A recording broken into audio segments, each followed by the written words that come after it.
Complimentary অ্যানালাইসিসে part 4-এ সকলকে জানাই স্বাগতম, শুভেচ্ছা, অভিনন্দন।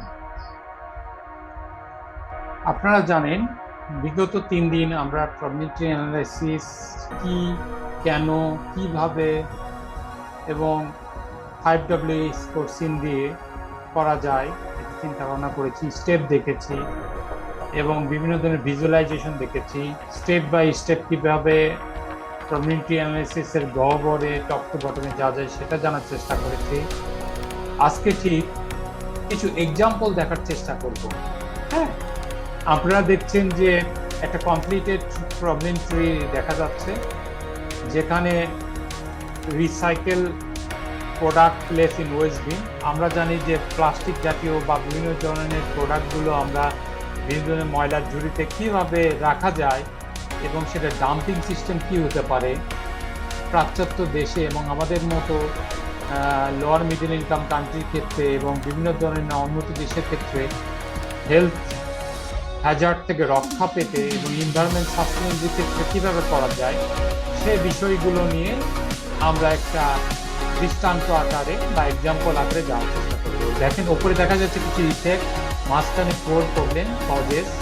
ফোর প্রবলেমটা হলো recyclable product place in waste bin, অর্থাৎ যেগুলোকে আবার রিসাইকেল করে নতুনভাবে তৈরি করা যায়, যেখানে ময়লার ঝুড়িতে যেগুলো বা ময়লার থেকে থাকে সেগুলোকে আবার রিউজ করা যায়। একটা সিস্টেমেটিক হয়েছে, বাইরে বিভিন্ন কান্ট্রিতে এটা রয়েছে।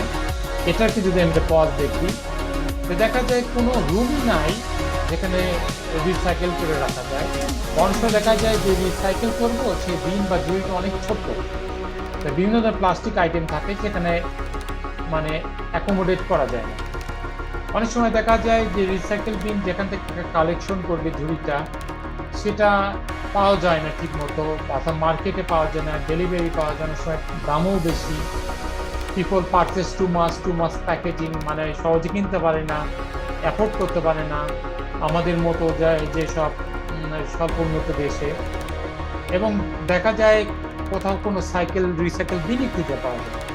এবং পিপল, সাধারণত জনগণ, এই যে রিসাইকেল পাওয়া যায় বিভিন্ন প্লাস্টিক পণ্য সম্পর্কে তারা এই বিষয়ে সচেতনই না। এবং আমাদের দেশেও যেমন ইউনিয়ন কাউন্সিল রয়েছে, ওদের দেশেও কিছু কাউন্সিল রয়েছে, সেখান থেকে বিনামূল্যে এই রিসাইকেল বিনটা দেওয়ার কথা থাকে, সেটা অনেক সময় দেখা যায় না, বা কোনো সময় ফান্ডিং সাপোর্ট থাকে না হাউস হোল্ড এনগেজমেন্টের ক্ষেত্রে, যে বাড়ির গৃহস্থালিতে কিভাবে এটা ডেলিভার দিবে। অনেক সময় এই যে রিসাইকেলিং করা যায় এই প্রোডাক্টগুলো, সেই ইনফরমেশনটা সঠিক চ্যানেলে সঠিকভাবে পাওয়া যায় না, যাতে কনফিউজিং থাকে, যেটা স্ট্যান্ডার্ড কোনো লেবেলিং প্যাটার্ন ইউজ করা হয় না। অনেক সময় দেখা যায় জনগণও লেথার্জিক, মানে অলসতা থাকে এই যে রিসাইকেল করার জন্য। তারা মনে করে যে এটা যেখানে সেখানে ফেলে দিব, রিসাইকেল করার দরকার নেই, কিন্তু এটা যে পরিবেশের এয়ার এবং ওয়াটার পলিউশনে ক্ষতি করছে এটা অনেকেই তারা জানে না। এবং জনগণ যে এই রিসাইকেল করলে কিভাবে বেনিফিট পাওয়া যায় সে বিষয়েও সঠিকভাবে সচেতন না, জানে না। আবার দেখা যায় পিপলরা তা বাড়িতে যে আবর্জনা রাখবে বা রিসাইকেল করবে প্লাস্টিক পণ্যগুলো, সেই বিষয়েও তারা সাবলীল বা সদিচ্ছার মাধ্যমে করে না। অনেক সময় যে বিনগুলো যে সর্টিং করবে, কিচেনে কোথায় কোন ধরনের বিন রাখবে সেটাও রাখে না।